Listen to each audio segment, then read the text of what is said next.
Mesdames et messieurs, bonjour, bienvenue sur PPACI TV, c'est l'heure de l'information, voici les titres.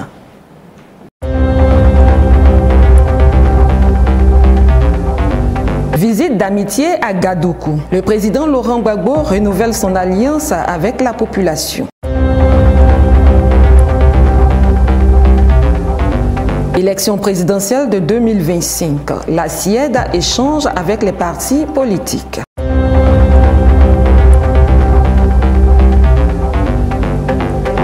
Décès du vice-président exécutif en relation avec les institutions. L'hommage des militants et cadres du parti.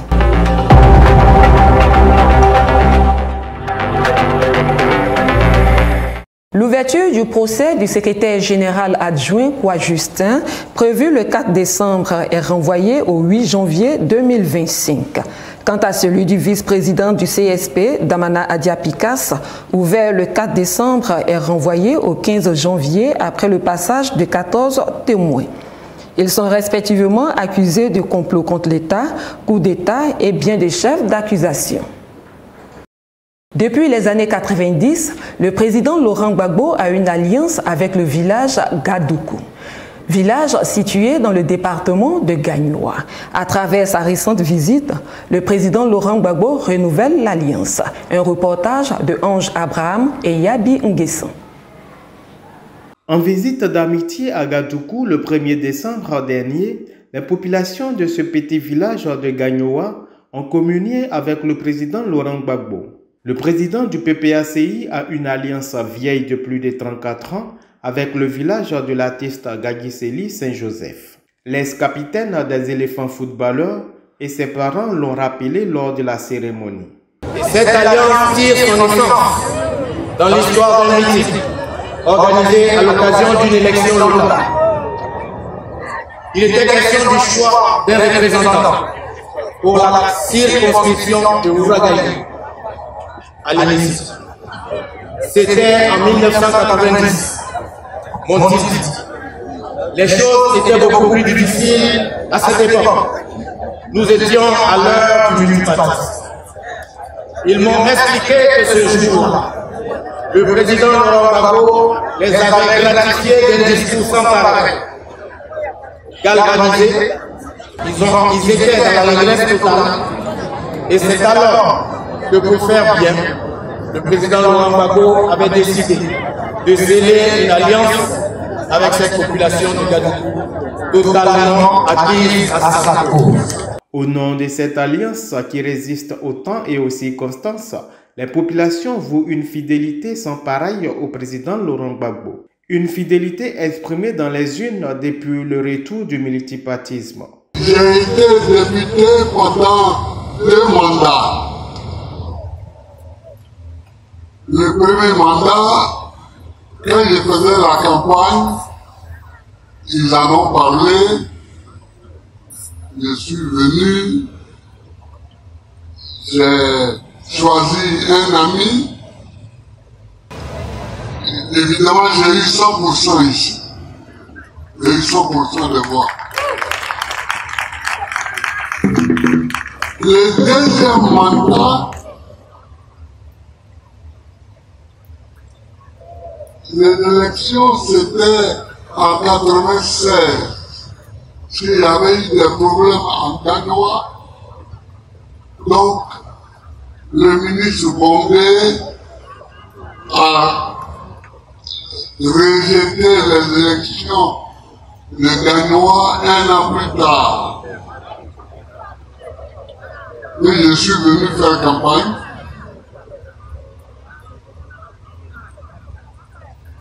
Quand on a dépouillé,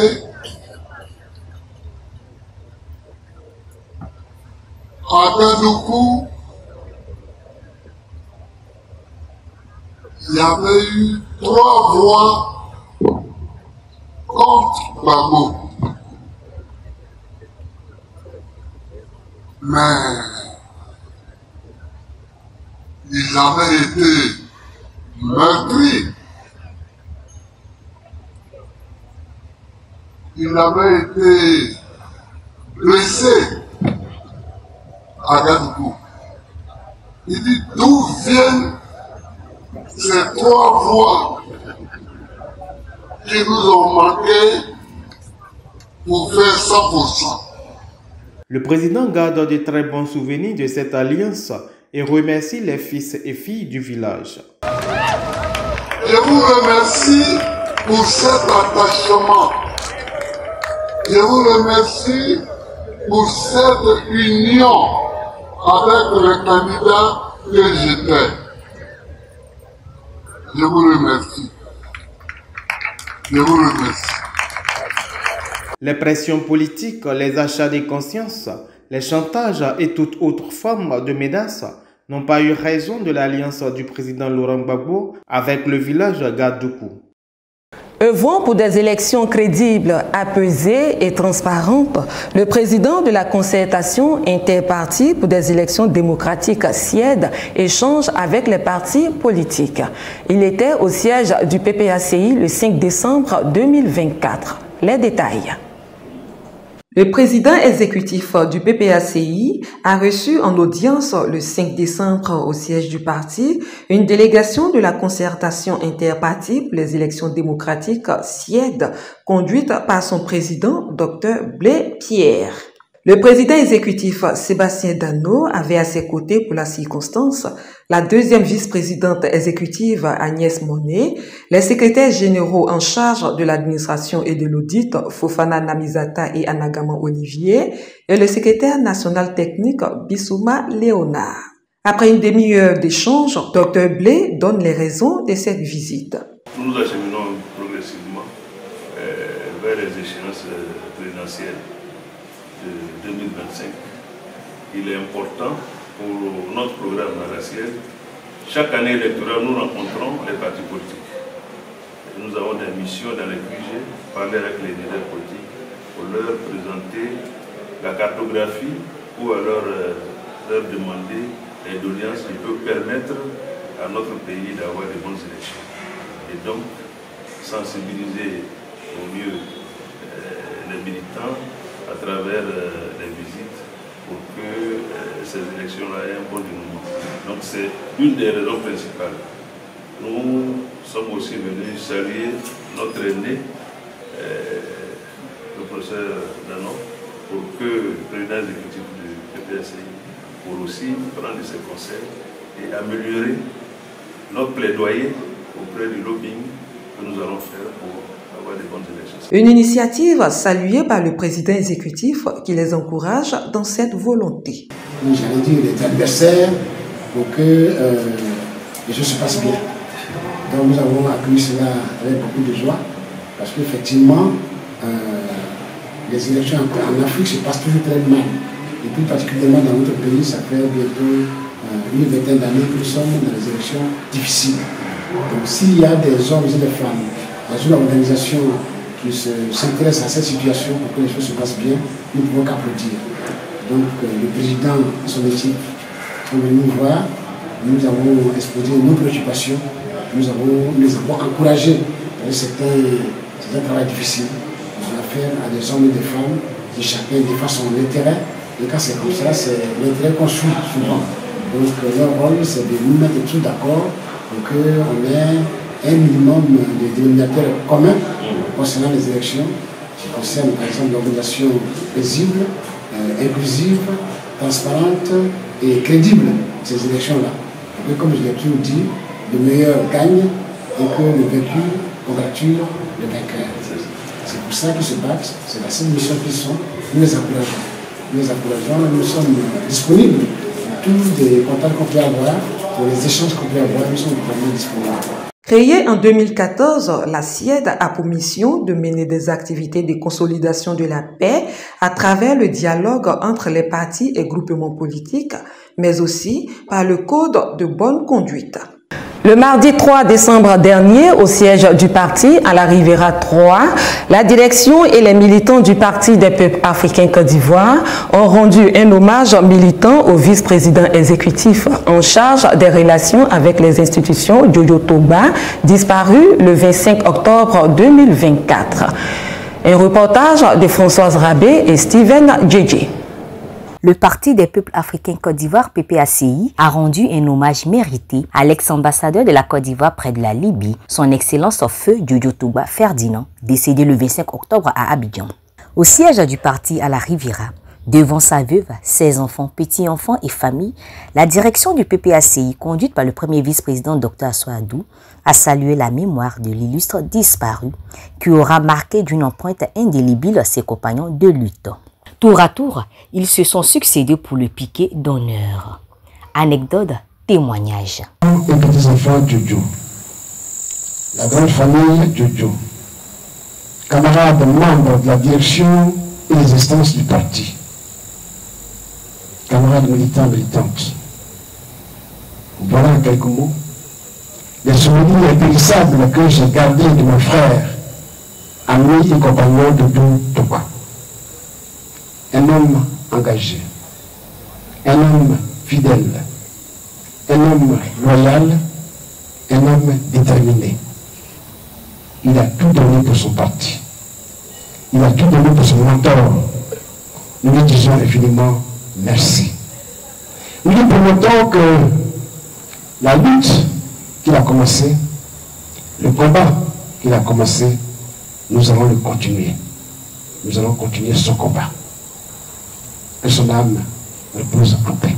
Après les témoignages, la famille, par son porte-parole, a dit merci à toute la direction du PPACI présente et en particulier au président Laurent Gbagbo, le mentor que Feu Jojo Togba aura défendu et aimé sans relâche. La vigueur, pourquoi? Il s'est dit que lorsque tu as une idée, il faut être en même de la développer, de la défendre jusqu'au bout.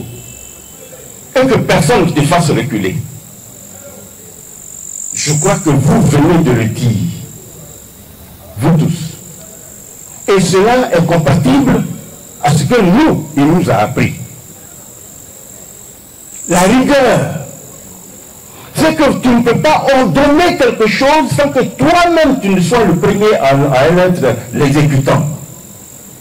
Et voilà pourquoi il a aimé Laurent Gbagbo et il le défend, il a défendu jusqu'au bout de sa vie.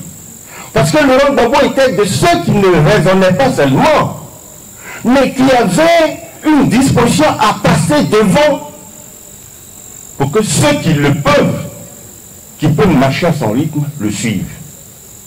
Gbagbo est celui qui dit « allons ». Mais il n'est pas celui qui dit « allez-y ».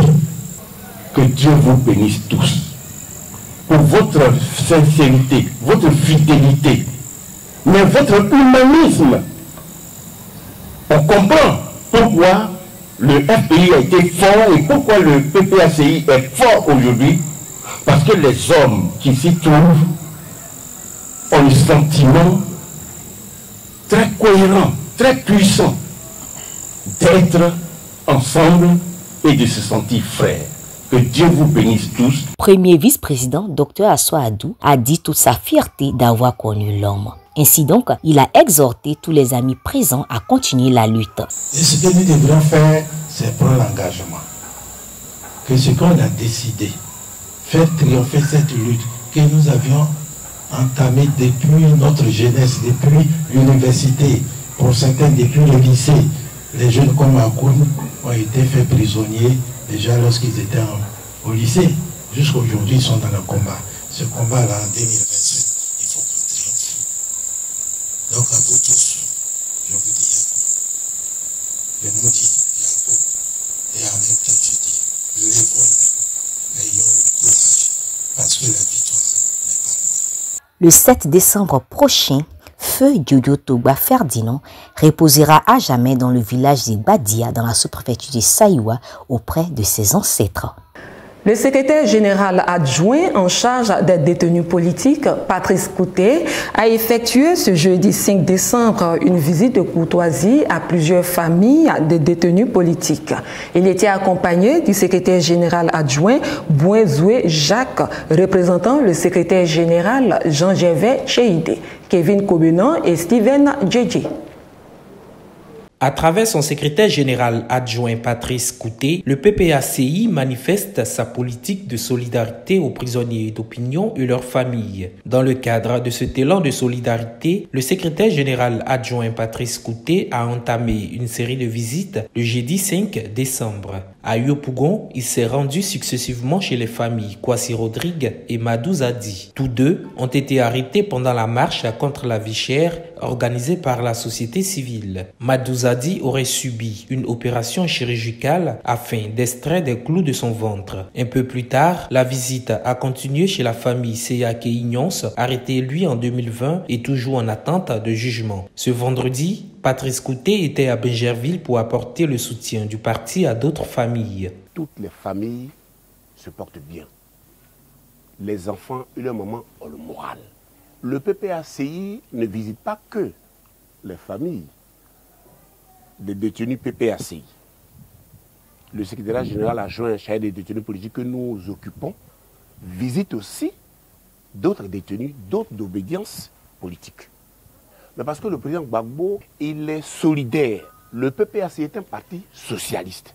Donc la solidarité y règne. La direction du parti a enclenché cette série de visites aux familles tout ce mois de décembre. Nous avons commencé hier, nous allons continuer pour vivre ce que vivent les familles. Ces visites répondent à la solidarité. Nous rendons visite aux familles parce qu'en Côte d'Ivoire, ceux qui sont détenus d'opinion, il n'y a pas de visite pour eux. Nous allons au parquet, nous demandons des billets de visite, impossible. Alors qu'est-ce que nous avons fait? Nous venons visiter les familles. En un mot, c'est un élan de solidarité, de PPACI. Ces visites réconfortent un tant soit peu les familles des détenus politiques. Toutes ont remercié le parti pour sa présence permanente à leur côté. La Ligue des femmes du PPACI, présidée par Cerilouma Hortense, était en assemblée générale le samedi dernier au siège du parti. À la sortie de ce rendez-vous, les différentes réactions des membres du bureau exécutif, toujours avec Kevin Communant et Steven Djedje. Après une année de travail de la Ligue des femmes, il était important pour sa présidente Cerilouma Hortense, maire de Grands-Atri et les membres de son bureau, de marquer un temps d'arrêt afin d'établir le bilan des activités déjà faites et prendre les dispositions adéquates pour la victoire du président Laurent Gbagbo à l'élection présidentielle de 2025. C'est pour ces raisons qu'elles se sont réunies en assemblée générale samedi dernier au siège du parti. Au cours de la dite assemblée, plusieurs points ont été abordés, notamment ceux du bilan de l'année 2024 et des perspectives. Durant plus de 2 heures, les femmes du parti ont échangé sur les stratégies et validé le bilan de l'année 2024. Une rencontre importante qu'elles ont toutes saluée. Je suis contente de cette réunion-là parce que ça nous a permis de revoir, passer en revue ce qu'on a fait, ce qui reste à faire et comment on va le faire. La réunion était nécessaire, vraiment. Je ne peux pas dire qu'il y a certaines choses qu'on ne savait pas, mais bon, il y a eu quand même un enseignement. Tout ça pour nous amener à améliorer ce qu'on fait déjà sur le terrain. Notre bilan était positif, mais on veut maintenant l'améliorer pour aller de l'avant. Nous devons être soudés pour accompagner Laurent Gbagbo à sa victoire. Les femmes du PPACI se préparent pour les assises avec le président Laurent Gbagbo, mais aussi pour son élection en 2025. C'était vraiment une grande joie que le président nous appelle pour ces assises-là. Et là, nous nous mobilisons encore plus pour pouvoir le rencontrer et pouvoir lui présenter vraiment toutes nos difficultés sur le terrain et vraiment avoir des mots d'encouragement de sa part pour la suite. Parce que 2025 se prépare maintenant. La victoire du président Laurent Gbagbo, nous avons commencé à travailler dessus depuis et nous continuons dans ce sens-là. C'est éventuellement le terrain, toujours le terrain. Nous espérons que vraiment pour 2025, la CEI prenne ses responsabilités et remettre sur pied cette étape d'enrôlement qui est vraiment une étape très importante. Nous sommes en train de nous préparer pour les perspectives parce que 2025 c'est maintenant. Et nous avons fait cette réunion bilan pour voir ce qui n'a pas marché, ce qui reste à faire et comment est-ce que nous pouvons nous mobiliser véritablement pour aborder 2025 et puis mettre le candidat Laurent Gbagbo au fauteuil présidentiel. La secrétaire nationale de la Ligue, Cyril-Louma Hortense, s'est réjouie du travail effectué par les femmes. Elle les a invités à faire plus l'an prochain. Donc je pense que depuis la nomination de ce bureau, nous avons été présents tout le long de l'année sur le terrain pour bien prouver que la Ligue est bien présente et qu'elle est au travail. Toutes mes félicitations parce que ce n'est pas facile et ça n'a pas été facile cette première année pour elles. Ces femmes sont parties parce que ce sont des femmes engagées. Elles sont allées sur le terrain, elles se sont mises au travail et aujourd'hui, je suis fière du travail qu'elles ont accompli. Aujourd'hui, je peux annoncer aux chefs que nous disposons de personnel pour pouvoir aller en campagne. Une des seules perspectives, comme je dis, c'est de faire gagner le président Laurent Gbagbo pour 2025 aux élections présidentielles. Il n'y en a pas d'autre, c'est la seule. Et pour cela, il nous faut aller encore plus loin, il nous faut marquer encore plus de présence sur le terrain, il nous faut être encore plus tenace, plus pugnace, travailler encore plus et pouvoir gagner. Et je suis sûre que nous gagnerons ces élections, mais nous les gagnerons avec les personnes que nous avons sur le terrain, nous les gagnerons parce que nous maîtrisons le terrain. Cette assemblée générale bilan permet à la Ligue de mieux s'organiser pour les échéances de 2025 à venir. Parlons santé. Chaque année, tous les pays du monde se rassemblent le 1er décembre pour marquer la journée mondiale de lutte contre le VIH-Sida. Une journée dédiée à la sensibilisation, à la solidarité et au soutien envers les personnes atteintes du VIH-Sida. Ce 1er décembre, la Côte d'Ivoire n'a pas dérogé à la règle. Elle a commémoré la journée sous le thème « Suivons le chemin des droits ». Regardez. Selon les professionnels de la santé, le VIH-Sida reste un enjeu de santé publique majeur avec des millions de personnes vivant avec le virus à travers le monde. Depuis son apparition dans le monde entier et en Côte d'Ivoire en particulier, le VIH a fait des ravages avec son mode de transmission. Plusieurs modes de transmission sont révélés, dont le plus répandu se situe au niveau des rapports sexuels non protégés. La transmission mère-enfant, la transmission à travers des objets infectés utilisés. Après plusieurs années de lutte contre cette maladie par les gouvernements d'alors, grâce aux avancées scientifiques, aux traitements accessibles et à la prévention, un avenir sans VIH est à portée de main, car le taux d'infection a baissé considérablement.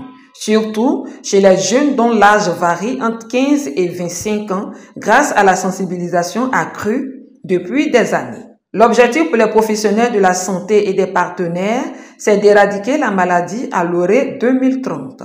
C'est pourquoi les professionnels de la santé sensibilisent donc la population pour le dépistage qui reste crucial pour la lutte contre cette pandémie. Le VIH-Sida est toujours présent dans notre société. Il faut donc continuer de faire attention et éviter les comportements à risque, car c'est ensemble que nous pourrons bouter cette maladie hors de la Côte d'Ivoire.